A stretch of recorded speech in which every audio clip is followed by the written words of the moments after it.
Hello everyone and welcome to the HUD OCIO Learning Session. I'm Dr. Melanie Cohen. Today we're going to be discussing the art of perception, rethinking how we see.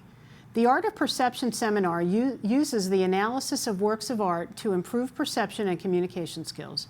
Originally designed to help medical students improve their observation skills with patients, the program was subsequently adapted for law enforcement professionals, CEOs, and leaders in the military and intelligence community, as well as business education and finance. In presenting her new book, Visual Intelligence, Amy Herman will discuss the relevance of visual literacy across the professional spectrum and how the analysis of works of art has afforded the participants in her program an innovative way to refresh their sense of critical inquiry and reconsider the skills necessary for effective leadership. Let me introduce our guest panelists, tell you a little bit about Amy, and then we'll begin our discussion. Today's panelist is Dr. Felicia Gaither, Director of the Information Technology Investment Management at the U.S. Department of Housing and Urban Development. Thank you for being on our panel today. Amy Herman designed, developed, and conducts all sessions of the Art of Perception using the analysis of works of art to improve perception and communication skills. She currently conducts the program nationally for a wide range of law enforcement agencies, including the New York City Police Department, the Federal Bureau of Investigation, the Department of Defense, the State Department, and the Department of Justice, as well as for hospitals, medical schools, and first responders. The program has been featured in the New York Times, the Wall Street Journal, the CBS Evening News, and Smithsonian Magazine, among others. Ms. Herman holds an AB in International Affairs, a Juris Doctor, and an MA in Art History. Her book, Visual Intelligence, was published in May 2016. So, Amy, I'm going to turn it over to you. Thank you very much. Thank you for having me today. I thought it would be best if we ran through some of my PowerPoint images and to give you a visual illustration of what it is that I do, and I can tell you more about the program as we go through the slides. Perfect. Now, if we can look at the PowerPoint now, I always put thought into my opening slide to get people to get their brains to think differently about not only what they see, but how they communicate what they see. And in this first slide, what's unusual about it, it's an equestrian sculpture in Irving, Texas, and the horses are standing still and the water is moving, which is the opposite of what we would think a slide like this would be. So we have to start thinking, what do we see and how do we communicate what it is that we see? Now, if we can go to the next slide, I'm going to put you to work. I ask all the participants in my class to raise their right hand, and you don't have to raise your right hand, but look at this slide and tell me or put your hand down when you see something definitive or unequivocal in the slide.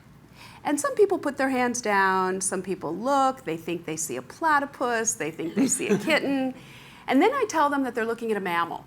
And then people look even more closely and they scrutinize the picture. And finally I tell them it's a four-legged mammal. I said, if you see a four-legged mammal, put your hand down. So everyone puts their hands down, and then the next slide I reveal an overexposed version of the photograph, and I show them what they were looking at. And in this slide you can see that what they were looking at was a cow. And then I go back to the original slide and I say that you can't unsee what I've just shown you. Right. You can't not see the cow now that I've shown you the slide. So I begin the art of the perception with the premise that no two people see anything the same way. So in the next slide, I ask you to look at the painting on the left, which is from 1593, and it's called The Vegetable Gardener. And when you turn this bowl of vegetables, onions and leeks and parsnips, upside down, what do you see? You see a head. With a nose and cheeks. And it reminds me of the line from the late Dr. Wayne Dyer, who said, change the way you look at things and the things you look at change. And I see my role in the art of perception as helping people to change the way they look at things by turning things upside down and looking from another perspective. So this is where I explain in my class how the program came to be. As you mentioned in your introduction, I started the program for medical students with the idea that we take medical students out of the clinical setting, out of the hospital, and take them to the museum, like in this slide, teach them how to look at works of art. And in 2004, I was talking with some friends, and one of them said, why aren't you doing this for a more broad audience? Why aren't you doing it for other people who need good observation skills? And I said, like whom? They said, like cops. So I called the NYPD, and I said, I have a great idea. And 6 months later, every newly promoted captain was coming to the art museum. And once it was in the press, I started getting calls from agencies and companies at the federal, state, and local levels to help come and teach them by using works of art how to enhance their observation and perception skills. So the next slide, this is a Pollock on the left, Picasso on the right, but I want to make sure that everyone understands the class is not about Picasso versus Pollock. It's not about learning to look at works of art by name or by period. It's using art as data. It's using art as a brand new set of data to reconsider how we ask questions, how we look at things, and most importantly, how we communicate about what we're looking at. Now, have you guys ever seen this slide before? I can sum up my whole class in these two slides. The whole thing, all the concepts that I deal with, or most of the concepts, are in these two slides. Now, the first one on the right, if anyone's not familiar with this slide, a woman put it up on Facebook about a year and a half ago, and she said, I'm wearing this to a wedding, what color is my dress? Melanie, what color do you see? I see goldish, brownish, and white. Felicia, what color do you see? More bluish and maybe a little bit of red tone in it. And I see it as a blue dress with black lace. Okay. So you have three people sitting at this table who all see the same photograph differently. So the half of my class is understanding that no two people see anything the same way. And I'm really not concerned with the dumb dress in the slide.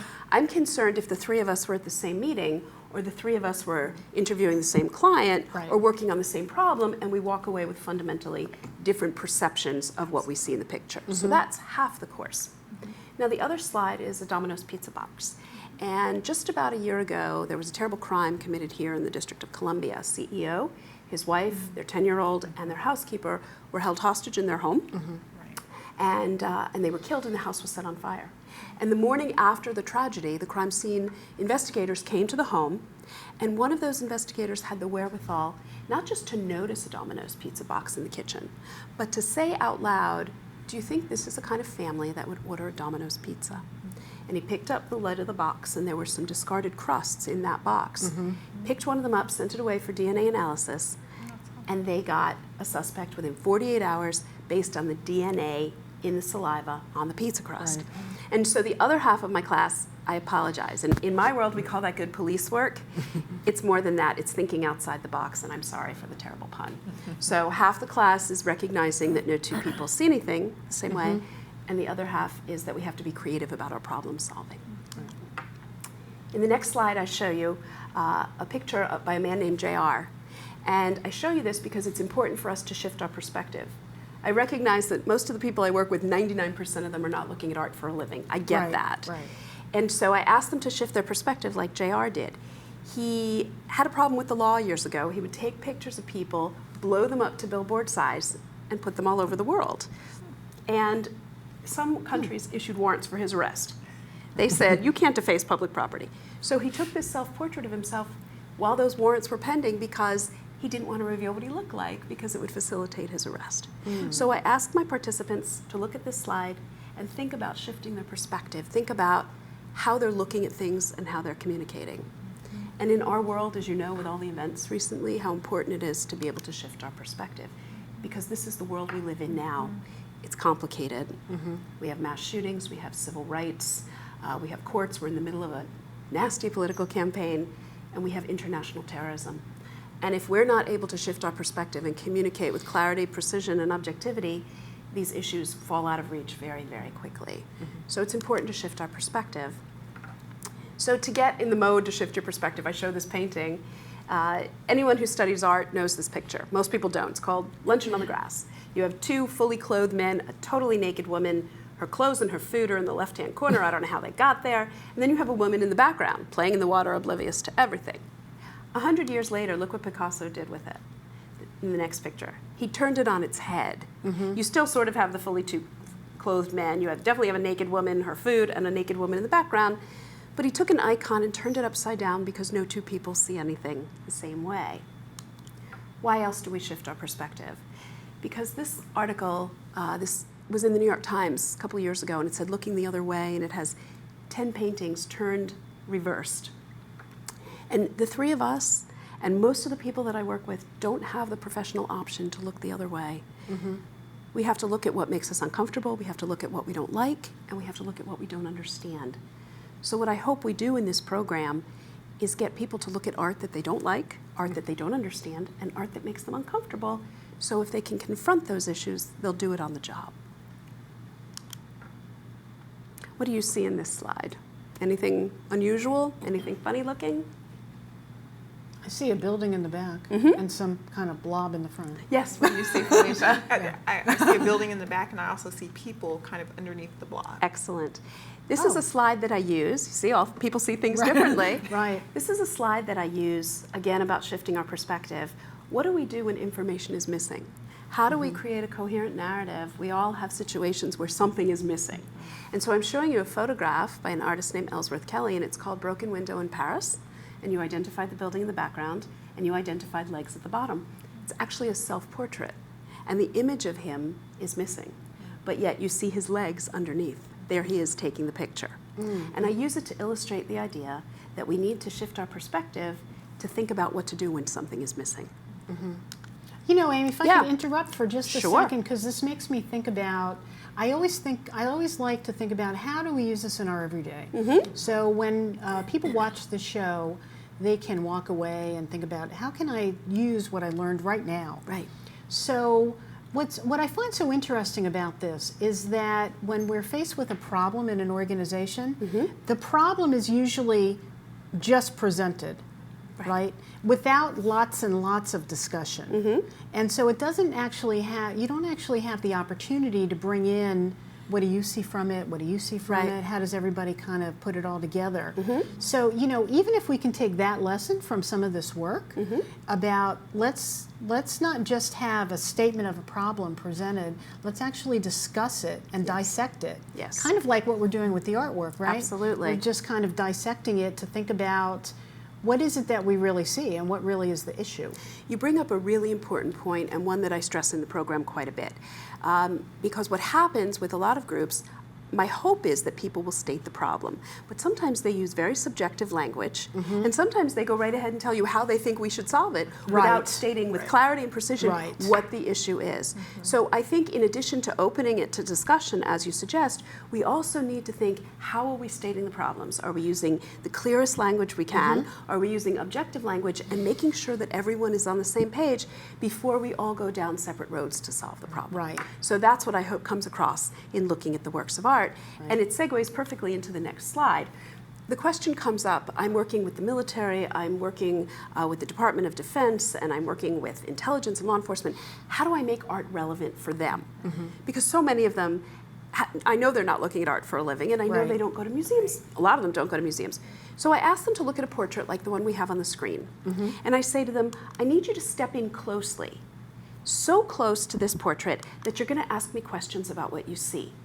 And if you ask the right questions, you're going to find out that this portrait is made from a piece of wood, 10,000 nails, and one unbroken piece of thread.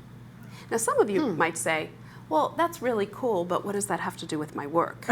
And the answer is, it has everything to do with your work, because it's not about the art, it's about how you ask questions. I want to make sure that my participants frame their questions in such a way to elicit the information that they need to do their jobs. And by asking questions about art, it's safe, it's fun, and everyone sees something. So in fact, the art is relevant, and so is asking questions.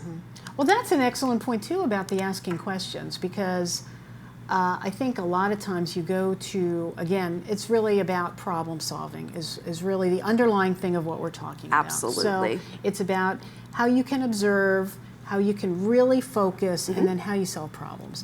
But I think what happens a lot of times is people go into organizations or meetings and they're presented something, but they don't really ask a lot of questions. That's right. Or they don't ask the questions they want to have answers to. Right. You know, they let maybe other people ask. So I think that's another great lesson here is to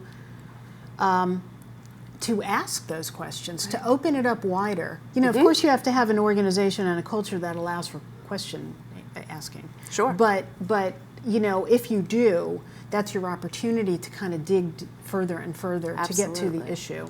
Well, yeah, go ahead. I guess I was going to say, so do you have any strategies that you're using, especially when you talk about law enforcement or when you talk about some of the different professions that you work with, for how you get them to change their thought around asking questions. Yes. Because it's not always, it's about culture of an organization or about, doing that. But I think sometimes when you're working with leaders, it's hard for them to ask questions. So in using the art, what kind of strategies are you using? Well, I have a strategy that I talk about in the book, and the abbreviation is COBRA, C-O-B-R-A. And what COBRA does is it gives you this model to think about when you're trying to solve a problem and ask questions. And COBRA stands for, first, C for camouflage. What might be hiding? What kind of information do you need to elicit that you might not see at first glance? The O is for one. Think about one task at a time. We're all so good at multitasking, and right. multitasking is not a good thing. Right. So think about the one issue that we need to solve. And as we were talking about digital distractions, B stands for take a break. Step back if you have the luxury of stepping back to sort of clean the slate, think about the issues. Then when you come back, R is realign your expectations. Maybe the way I thought to solve this problem isn't going to be the way to solve the problem. And finally, A stands for ask others. Because the A, I think, is the most important, because quite selfishly, seeking multiple perspectives makes for better decision making. Right. And when you have more perspectives, you're going to have a more informed decision. So that's the model that I give people to problem solve and think about asking questions. So using the art as the data to sort of guide them to do it, it's fun and it's something most people haven't seen before. So in the next slide, I show you two pictures, and actually it's local. It's Mrs. Maud Dale, Mrs. Chester Dale. Her husband was a great philanthropist who gave to the National Gallery of Art his art collections. And he commissioned two different artists to paint his wife. On the left, it's by Leger, and on the right, it's George Bellows. And if I didn't tell you they were the same woman, would you necessarily know it? No. No two Look very people different. see any one the same way. This goes for situations as well. Look at the next slide, where I show you two paintings by Matisse. The one on the left is from 1905, and the one on the right is from 1914. They're the same scene. But by 1914, Matisse changed his mind. The world was on the eve of World War I. His town in France had been taken over by the Germans. His brother was a prisoner. He didn't see the same pinks and blues out the window anymore. Right. Now, the fact that people are sitting in the classroom with me tells me they don't paint for a living. They can't get away with this. Matisse was accountable to no one. But the people in my classes, and hopefully the readers of my book, realize that when they make a decision, they're accountable for that decision. And someone says to them, a supervisor will say, well, why did you make that decision? You can't say, I felt like it. You have to say, I saw this, I noticed this, I perceived the situation, therefore I acted accordingly. So we can't be Matisse as much as we'd like to. Now, this is a sculpture that I love by Anish Kapoor, and it's a giant reflective sculpture at the Metropolitan Museum of Art. And the reason I show it to my classes is to remind all of us self-perception is critical to professional growth. It's absolutely critical. And we need to know what we look like, literally and figuratively. And I tell the story that I had a new supervisor, and on his first day, he sent me an email in all capital letters. Did you ever get an email from someone in all caps? Not in a long time. Yeah, Well, this happened we've had on those his- conversations not to. Exactly. Right. And this came in on his first day of work, and I thought, is he already angry? Is he already emphatic? Is his caps lock button stuck? What happened? And for the next 8 years, every email came in all capital letters. And I wish I had had the wherewithal then to say to him, we don't do that anymore. And we need to know how we communicate. If our colleagues can't talk to us before our third cup of coffee, those are all the things that I talk about self-reflection. Can we go back to the Matisse for one second? Sure. Because I think what's also so interesting about that is with us in our professional careers, I'm trying to relate it, it's about time and perspective. Yes, it is. Right? Yes, it is. So if you catch me one day and I'm analyzing something and I'm very, very focused, I would be the Matisse on the left. Right. Right? If you catch me another day and I just don't care and I'm not as focused, I could be the Matisse on the right. Absolutely. But it's still the same analysis that I'm giving. So I think that has a lot to do with people in organizations. And Yes. I always get back to people in organizations. It's time and perspective. And there's actually a name for what you're describing. You described it perfectly, and it's a concept that I talk about a lot in this class. It's called situational awareness. Where am I at this time? Right. Where am I right now? What problems am I facing? Right. And in our complicated world, am I safe? Can I get out of this situation? But in a work organization format, what's happening now? What are the problems I'm facing? And what are Right. my immediate tasks? Long-term situational awareness are things that we're aware of that stretch over time. We know Johnny is a problem. We can't really wrap our head around why this problem exists with him, Right. but we're going to have to face it eventually. So we have short-term and long-term situational awareness. It's a really good point. And then in the next slide, it's very interesting. I'll put these two works of art up and I'll say, okay, who can tell me the similarities and differences between these two works of art? And I'm sure you've both met people that you work with who always want to show you how smart they are. Do you know anyone who always wants to show I do you? not. Have not You met don't know anyone like that. Who wants to show you how smart they Neither are? one of us have met anyone like Well, I that. meet no. them all the time. So what happens people. when I put these up and I say, okay, who's going to tell me the similarities and differences? Those particular individuals' hands go up and they say, oh, that's easy. You have a man and a woman on the left, and you have two men on the right. They have hair on the left, they're bald on the right. They're both white on the left. One man is white and one man is black on the right. And they go on with these nuances and details. What I really want the astute observer to do is lay a foundation and say, you know what, I'm looking at two works of art. The one on the left is a painting, and the one on the right is a photograph. And then I want the really astute observer to say, you know what, I'm looking at two works of art. The one on the left is a painting, the one on the right is a photograph. They each have two people in them, and I'm looking at them in profile.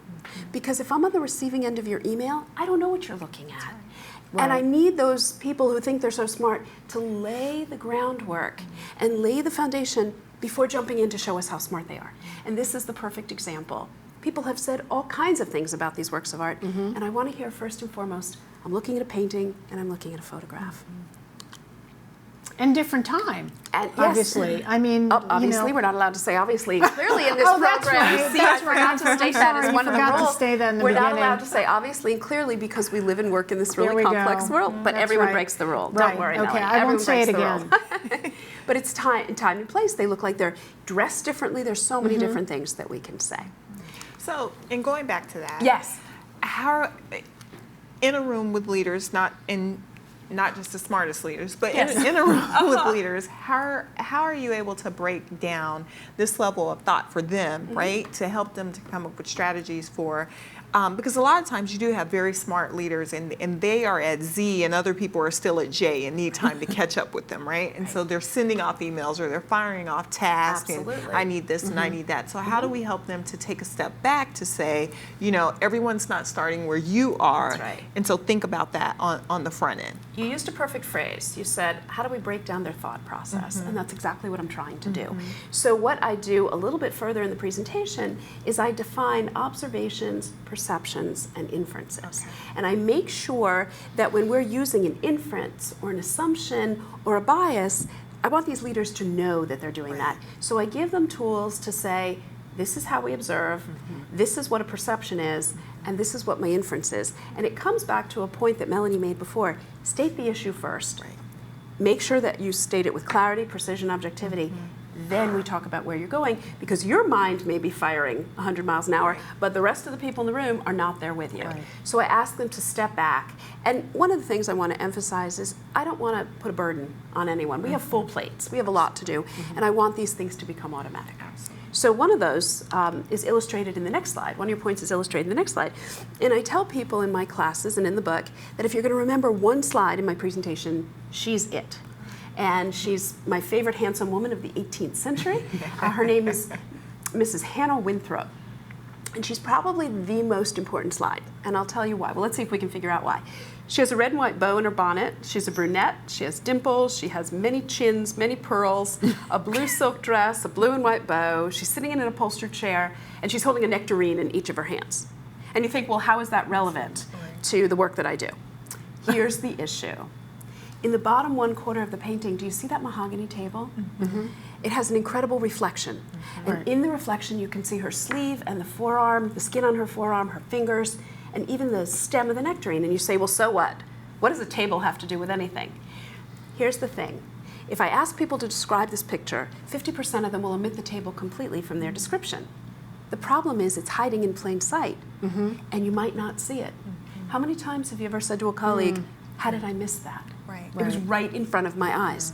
So I ask leaders and managers to step back from complex problems, problem solving, and issues, and say to their colleagues in collaboration, here's how I plan to solve the problem. Is there something I might have missed?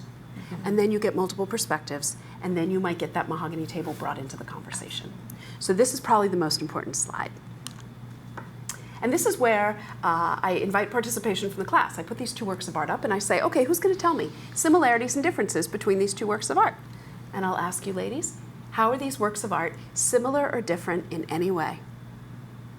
Without saying obviously or clearly. Right, right. So they're both paintings. Good, that's a good start. They're both paintings. Good job, you laid the foundation, Melanie. Yes, exactly Right, I'm laying a foundation. Exactly. They're both paintings. paintings. They're both using their hands. They're both using their hands, exactly. The woman on the left is holding a painting of a man, and the woman on the right is knitting. Any differences between them? One's old, one's young. Absolutely. The woman on the right is old, the woman on the left is young. Backgrounds, I mean, one has a light background, one has a dark background, which brings Definitely. the different, it brings a different, I forgot what the right word is in art, but it's less flat. Yes, I can't it brings think of a different what the, dimension in. Right. Yes, it makes it more Right. three-dimensional. Right. Absolutely. Right. They have different backgrounds. The woman on the left has a black background, which highlights the colors of her dress, and the woman on the right has a lighter background, and it shows her black dress. They're both wearing things on their heads, right? The woman on the right has glasses, the woman on the left doesn't. And then the simple idea of engagement.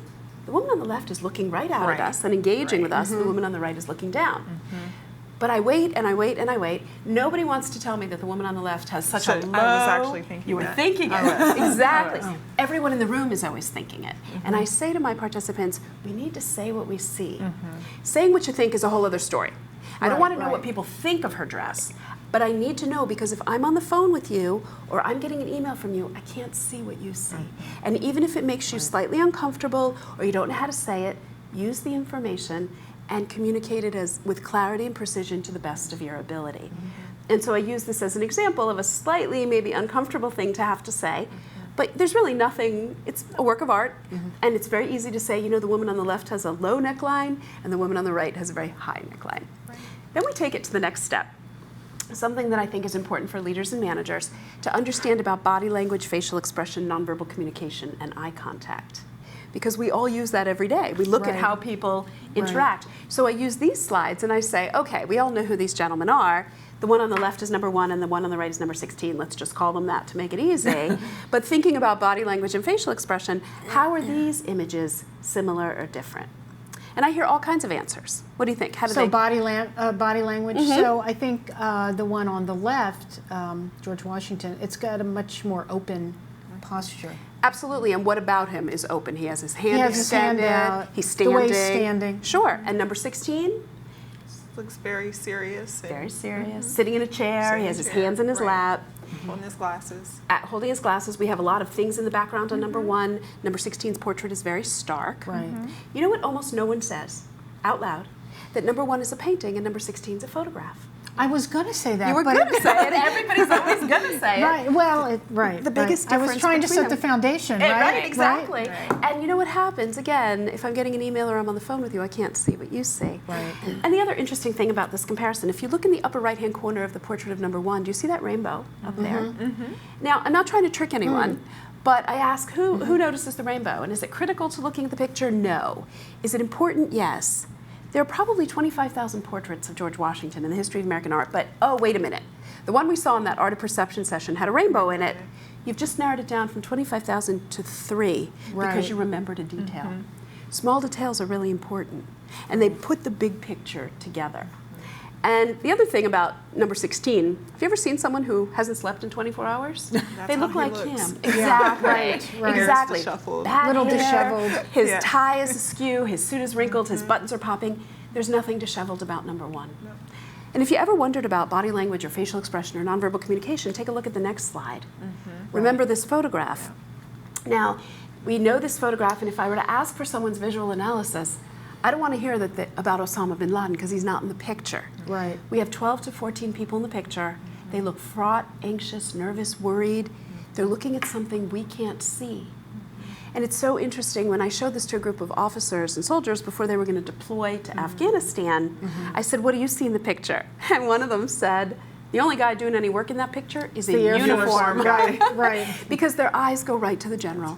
Right. So we all have a different perspective, but being able to read the room is so important, and not to just jump to what we know, but first say what we see. You know, let's stop for a second and talk about the reading the room. Sure. Because that is really key. I have not done this in a long time, but in other places that I have been, you usually see people in the same seats. Yes. In a room, in a meeting. Right. Uh-huh. And it's very important to assess where people sit, who sits where, who sits next to who. Right. And you kind of can make judgments about that, right? Absolutely. And you always look at the poor guy who comes in 5 minutes late and can't get a seat. Right. Right. And what happens to that person? They're He's sort of like way relegated back. to the back of the room or to the Right. doorway. Right. And I think you're absolutely right. And being able to read the room, I hate to bring this back to third grade, but my son's third grade teacher once said to me, when those kids come in the morning, before they even open their mouths, I can tell who's already having a bad day. And the truth is the same, it's also true for adults. Right. And when you try to read the room, you can see who wants to be in the meeting, who doesn't want to be there, who's already on their phone texting. Right. And that's really important visual information for all of us. Right. Because we need to be able to look at our colleagues and look at our supervisors and our teams and gather that information because then we respond accordingly. We behave according to what we see. Right. So I think it's a very important point.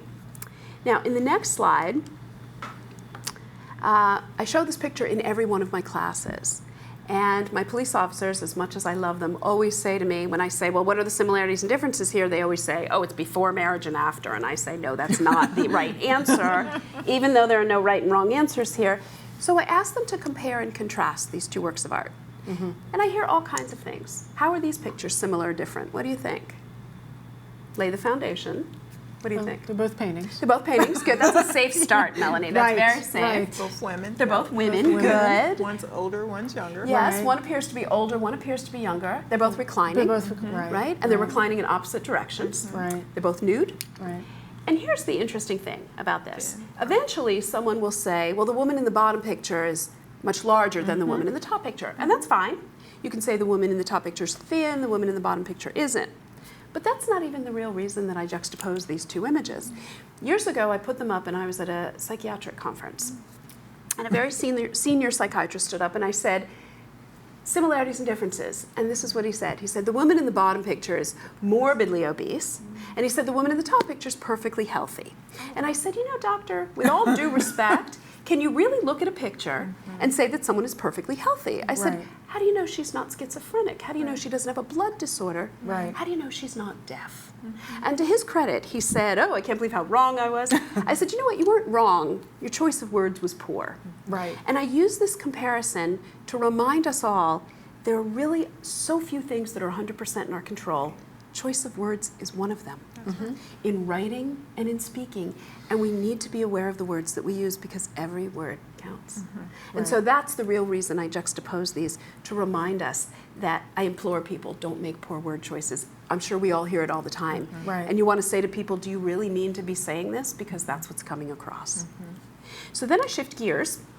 But all that, Yes, I don't go mean back. to interrupt again. No, please but do. But all that involves lots of thinking. But I want it to become automatic thinking. Right, right. But what I'm saying is when it involves lots of thinking, sometimes people don't do that. They don't. Or is it self-awareness? I think self-awareness, because that's so critical. But what we have to remind people is that people are listening to you and people Right, are relying right. on your communications, and Yeah. it's up to you to Right. choose the right words. That's right. And you know, I make it selfish. I say, make yourself look good.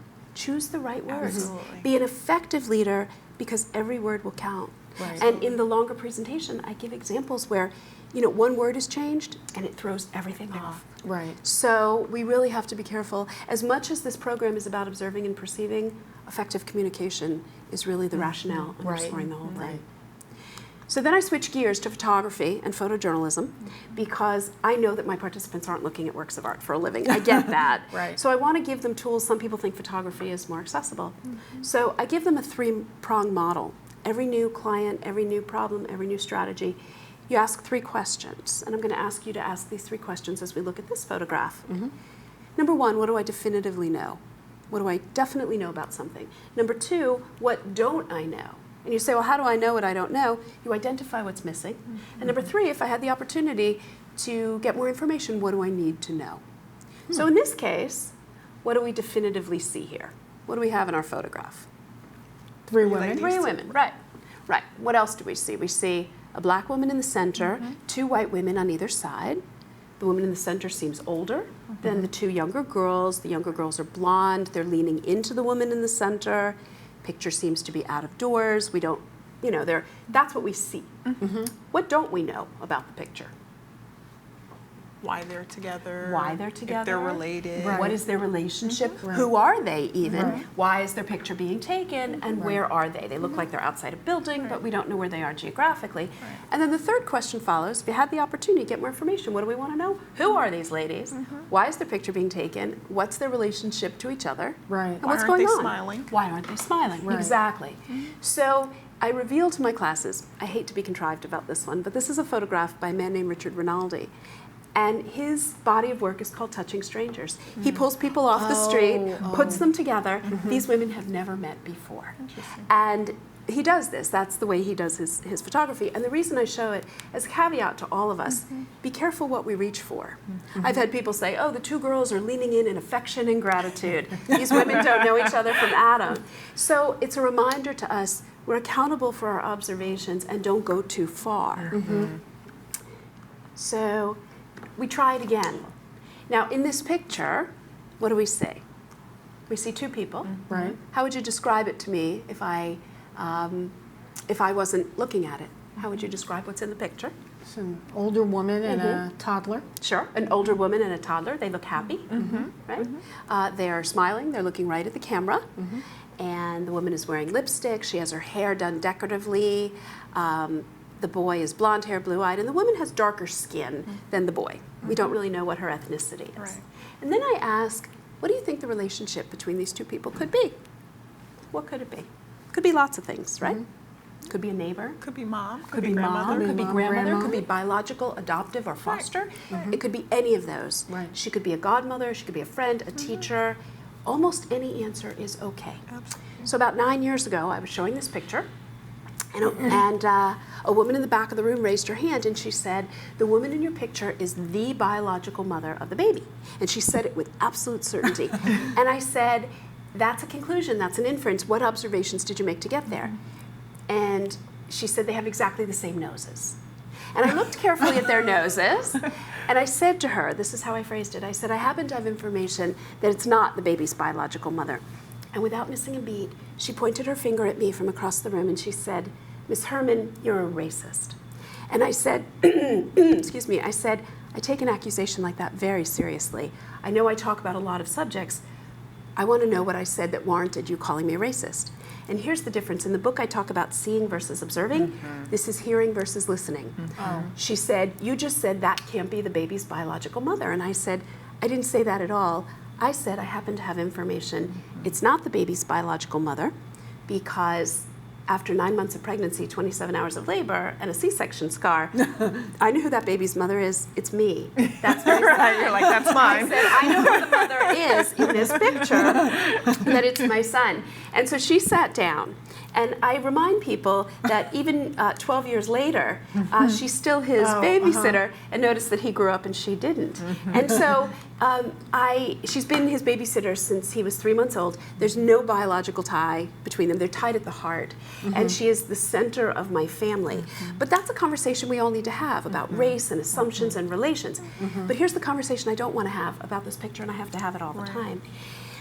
I put this picture up when I'm working with doctors and nurses and medical professionals, and I'll say, okay, who's going to tell me what they see? And I've had people tell me that my son has Down syndrome. Or they'll tell me that he has a thyroid condition, and I'll say, well, why do you think he has a thyroid condition? And By they'll looking at that picture? this picture, and they'll say he has a compressed neck from multiple surgeries. And I explained that my son was so extra chubby. snacks. Exactly, he was so fat till he was 3, there was no neck. So all of these people come running to the podium to apologize. And you know, when you put a picture of your child up there, you have to have a thick skin. That's right. And so I said to them, don't apologize, but don't reach for what you want to see. I tell them, don't reach so far because you are accountable for all your observations. And so it's a good marking point. That's a great lesson. Don't reach for what you want to see. I mean, that's a great line for people to remember. As they're watching this, and then they can take from this, don't reach for what you want to see. So don't bring all your bias into every Correct. That's situation right. is really what it is. That's right. And I tell them sometimes leaders and managers have an end they want to get to. They want to Right. solve the problem, and I say don't reach for that end if you can't justify it, because the ends don't justify the means. You are accountable for the decision. You're accountable for the conclusion. So I use this as the example. And then we work on, then I do some interactive exercises. And I ask the participants to write one sentence to describe what's in this slide. And I give them about a minute to do it. And then I say to them, okay, I want you to be honest with me, and I want you to raise your hand if you did not include the letter C in your Right. sentence. And if you see in the background in this slide, what's happening in the slide is there's a woman in a red sweater walking next to a wrought iron fence. If you were to dive over that fence, you'd be in the Harlem River. And on the opposite bank of the Harlem River is this large expanse of rocks on which is a huge blue letter C, because if you're rowing in the Harlem River, you're in Columbia University's territory. But what's so interesting about this slide is 50% of the people that look at it do not see the letter C. And it's a problem in the workplace because what it's called is inattentional blindness. We're all so focused on putting the information together in our sentence. Right. Did both of you see the C? I did. So, well, I did the second time. The second time. You saw it right away. So Yes, when we talked about when it I earlier. first saw it in the slides, I did not see it, and it wasn't until I read your book and you brought it out into the discussion that I was like, oh my gosh, it's so obvious. Right. But again, it's one of those things that as you just kind of glance, you see very surface. Absolutely. Right. So that's I think another great lesson here too is the depth. People need to have more depth into what they're thinking about, what they're looking at, what the situation is. Exactly. I didn't realize it was a woman either. I thought that it was just some guy walking in a park. Well, that's the other thing. It falls into three categories. People either use the word woman, girl, or female, male, boy, or man, or person. So nobody ever agrees on the gender either. And again, I'm not concerned with my photograph. I'm concerned what happens when the meeting or the boardroom or Right. the client. And we all see that. And we all say things differently. So this is yet another illustration. Now we've had three. We had the cow, we had the blue dress, white dress, brown dress, Right. and now we've had the C. Right. And so I want to give people tools. And to answer inattentional blindness, how do we solve it? You do what I just did. You narrate with as much clarity, precision, and objectivity what you observe. And one of two things will happen. You'll either persuade the other person to see it the way you do, or you'll agree to disagree. But either way, you've covered yourself. And leaders and managers need to do that. Absolutely. Now, in this slide, remember I showed you in the very beginning the man who took a picture of himself in a woman's eye, JR. This is his work. And I do an exercise with my classes, and I ask them to write 4 words to describe what they see in this photograph. And then I collected the papers, and I looked at the 4 words. Fully 1/3 of the people that did the exercise did not include face or painting or photograph in their 4 words. And I thought, how is that possible? What else could you write about? Well, they wrote about a lot of things. They said stairs and hot and climbing and wires and slum and Rio, favela, Brazil, boys, boxes, trucks. They wrote lots of things. So in the beginning of the program, I stress that no two people see the same way. But I refine it by the end to remind people, and I think this is another important takeaway, no two people prioritize the same way. And that we are Right. responsible for how we prioritize our information. And in the book, I make the distinction between urgent and important. If something is urgent, it's now. Right. It's critical. We take care of it this minute. Important means it's significant, but we might have some more time. So how we prioritize issues in the workplace, discussions, problems, crises, we're responsible for and accountable for our prioritization. So I hope that's an That's a important great point. takeaway. Yes, that's a very That's good. important point. So then I begin to conclude the program, and I say, one of the points of my program that I like, blah, blah, blah, we've been doing all this talking. Right. One of the important points in my program is I don't let people take notes. It has nothing to do with proprietary concerns on my point. I want them to fully engage in the slides. Right. Because if you're too busy writing down what I You're gonna say, miss something. you're going to miss something. Right. Exactly. So these are the takeaways that I have for people. Number 1, everything that you see deserves a second look. Because what we see the first time isn't what's necessarily there. So in this picture, I'm showing you a painting, not a photograph. And at first glance, Oh. you might think I'm looking at a photograph. It's a painting. Number 2, the big picture is equally important to the small details. Here we have a barmaid standing behind a cold white marble bar. You see the champagne bottles on the left, you see the bowl of oranges on the right, you see the beer bottles on the right, and you look behind her and you think, maybe it's a mirror, maybe that's her backside, there's a patron all the way in the back. But that's the big picture. But don't forget to look in the upper left-hand corner of the painting and you see the trapeze artist. You see those feet up there. Right. That's the reason everyone's gathered in the first place. That's the entertainment. The small details are really important. Very interesting. Number 3. You know what I mean when I say to lay the foundation, that no matter how similar two situations, two problems, don't forget to say that one's a painting and one's a photograph. Right. And that we're looking at 2 scenes of people by the water. In the top photograph, we're looking at them, black and white photograph, we're looking at them from the back. And in the bottom color painting, we're looking at them from the side. Now we talk about what we see, what we notice, what we perceive. Don't forget that mahogany table. What is it you might be missing? The artist has painted himself into this photograph. Look at the front wheel of the tractor, and you'll see the artist. You see his feet. You Looks see like his, he has skid marks on his he looks back. like he has skid marks on his torso, and his head is part of the Oh. tractor. Oh, isn't that interesting? I didn't realize yep, that. his name is Lou Bolin, and he incorporates himself into every photograph. And I use it as an illustration to remind us, what are we missing? What is it that we're not seeing? Absolutely. You know, frankly, I think we don't see a lot more than we see, right? I agree. I And think that's why kind of the point. that's a huge point. Right. And that we need to seek multiple perspectives to make sure we're not missing something. Right. And it underscores the importance of collaboration. Why we need to ask our colleagues, what do you get out of this? I want to make sure that I'm not missing something. Right. Well, you know, if, Go back to Lou this Bolin. for just Sure. just for a minute. Just the idea of focus. I think, and I don't know for certain because I haven't seen research on this, but my sense is that we don't spend a lot of time focusing.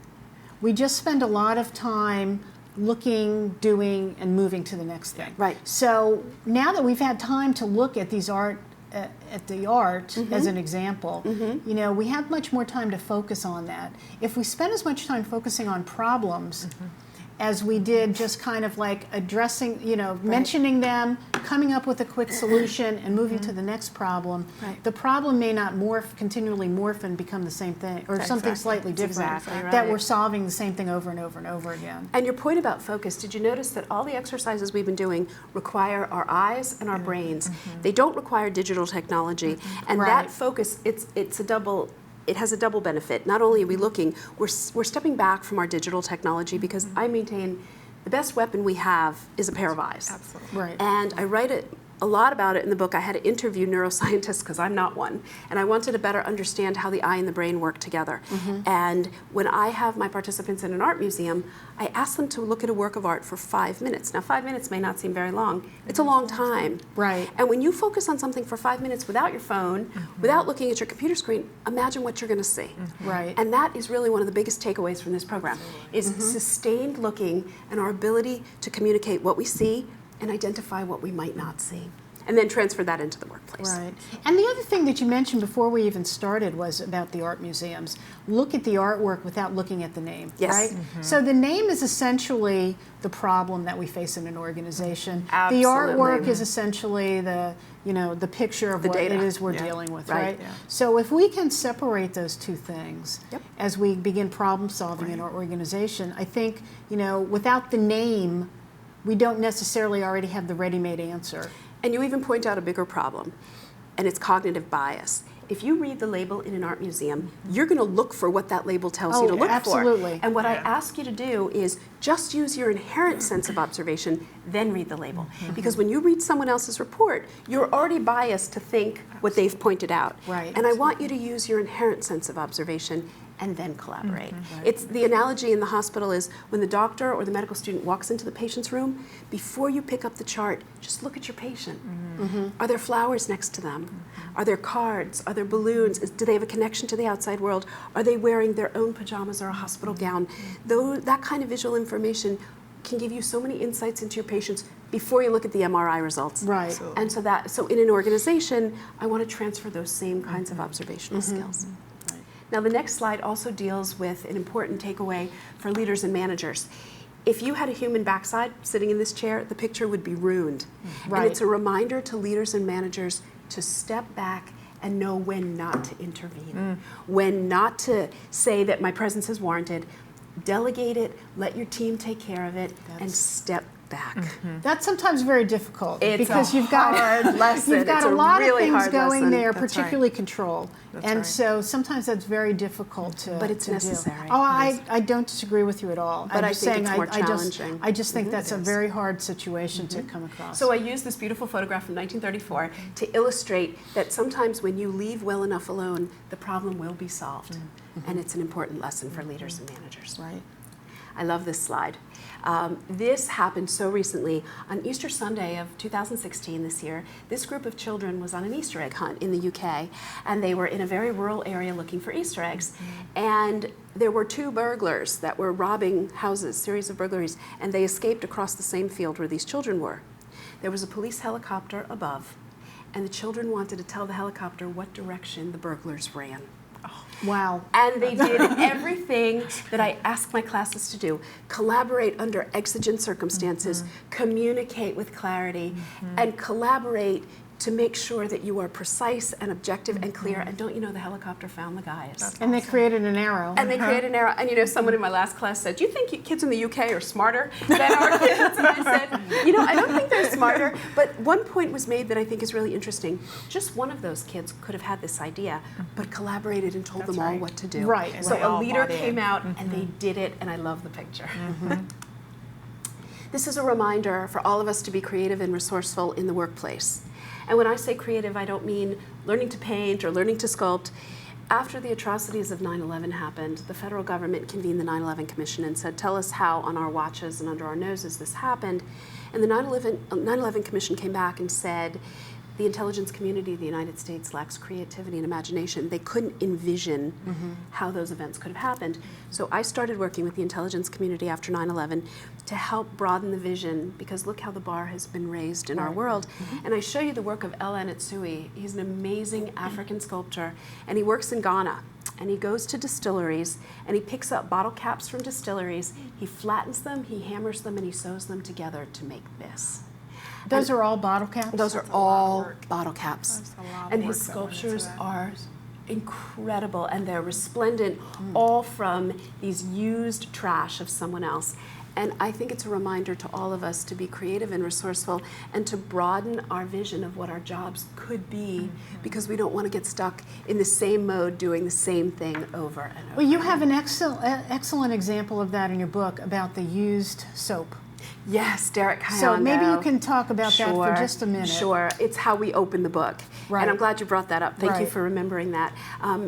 Derek Kayongo was an immigrant from Uganda, and he was in a hotel room here in the United States, and he left his room and he came back and he saw, as we take for granted, that the bar of soap had been replaced in the shower. And he grabbed the package of soap and he ran down to the concierge and he said, "Where's my old soap?" And the concierge said, "Well, we replaced it, sir. You have a new soap." And he said, "Are you going to charge me for this?" And they said, "No, it's complimentary, something that we take for granted." He went upstairs and he cried, because in his country of Uganda, soap is so rare that he said, think of all the soap that's going to waste in millions of hotel rooms across the country. So he started the Global Soap Project, where they gather all the used soap, they recycle it, they sanitize it, and they send it to countries where they don't have soap. And think of all the disease that has been combated because people are now washing with soap. Right. And it's the idea of not just, I mean, we see new soap all the time, but none of us Right. ever think with that kind of resourcefulness how something can be repurposed. Great example. And that's Thank a you. great lesson to take in terms of our organizations, Sure, right? sure. I mean, let's start thinking about things in different ways. And what are we seeing every day? We can see that the we need same to broaden our thing. vision, That's right. right? Right, we That's can see right. the same thing and make something new out of it. Absolutely. That's I really hope the that's key. a good takeaway. Yeah. Thank you for remembering that. And then back to the point of self-perception is critical to professional growth. I ask my participants, look in the mirror at the end of every day. You're not going to see this, but I ask them and I say, ask yourself, what did you do right? What did you do wrong? How are you going to replicate what you did right? And how are you going to avoid what you did wrong? And the very last slide, that is my website, and that's the name of my book. But more importantly, I wanted to give participants a visual illustration of how they saw the world before the art of perception and how they saw it after. And I'm showing you two self-portraits of the artist Chuck Close. He's a major figure in the art world. He's an important 20th and 21st century portrait painter. He's paralyzed from the shoulders down, and he paints with a brush in his mouth, and he has very limited use of his fingers. He's a really incredible painter. Wow. So before taking my class, you see your work in your professional world more like the slide on the left. It's a bald white man with green eyes, round glasses, and a goatee, and a t-shirt looking right out at you. But after taking my class, I want you to see your professional world more like the slide on the right. Chuck Close has broken down every quadrant of information. He's made it more interesting and more compelling and more colorful, and he's lowered his glasses to get the big picture and not miss the small details. And I think if you do all the things we talked about today, keeping your observations and your perceptions in line, your inferences, your biases, your assumptions, you're careful about word choice, you frame your questions to elicit the information you need. I think if you do all those things, my experience has been that it makes you a sharper professional. But I also think it makes you a more interesting person. Right. And my closing anecdote is when my son was in elementary school. We live on the east side of New York, and I would drop him at his school in the West Village. And sometimes I would try to jog home to get some exercise, and I was jogging home one morning, and a man in a wheelchair came out of his building, and he had a rope tied around his midsection, and he was walking the cutest puppy dog I'd ever seen. And New Yorkers are funny. You have to ask them for permission to pet their dog. So I said to the man in the wheelchair, "Can I pet your dog?" And he said, "Of course." And I got down on the ground, and I rolled around with this cute puppy, stood up, cleaned myself off, wiped the drool off. And as he wheeled towards 6th Avenue and I continued to jog, I looked down the street and I realized that the man in the wheelchair was Chuck Close, the artist. But Wow. I was so focused on his puppy dog that I didn't even realize that one of my favorite artists in the world, whose work I use all the time, was sitting right in front of me. And I remind my participants there's a whole world out there that we're not seeing. And I hope after taking this class you'll broaden your vision and bring it into your professional work. Right. Well, this has been great, and I think we could probably have talked about this for another hour. Yeah, I would have right, loved to. right. I would have loved to talk about this for another hour, but it was great fun. It's been great. Unfortunately, you. we're out of time. So, Well, thank you for first, having thank me. you very It's much, really a Amy. pleasure. Appreciate it. Yeah. Felicia, thank you very much Thank for you being for on the having me. panel Thank you. today. And for our audience watching, thank you very much for being with us. And please join us again next month for the HUD OCIO learning session. And have a wonderful day.